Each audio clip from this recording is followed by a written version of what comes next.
eso no más problema. El problema no es ser capaz de volver a empezar. El problema no es vivir demostrando a uno que te exige y anda mendigando.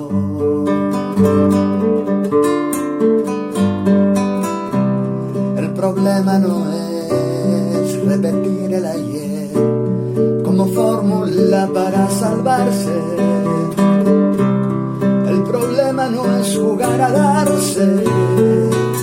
El problema no es de ocasión. El problema, Señor, sigue siendo sembrar amor.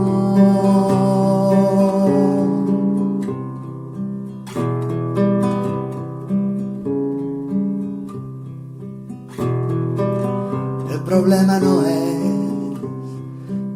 de quien vino y se fue o viceversa.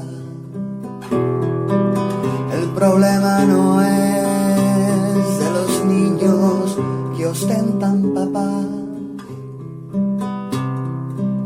El problema no es de quien saca cuenta y recuenta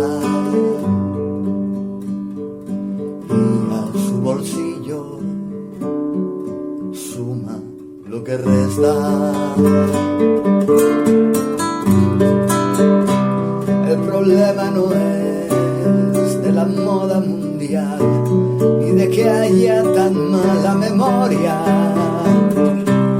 El problema no queda en la gloria, ni en que falte tesoro ni sudor. El problema, Señor, sigue siendo sembrar amor.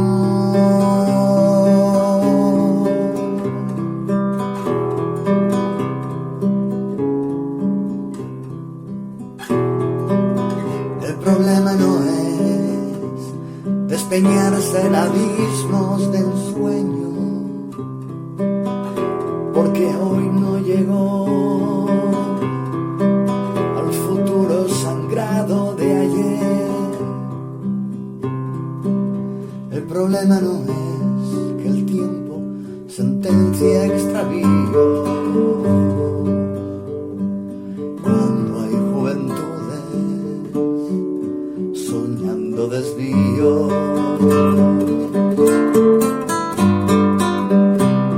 El problema no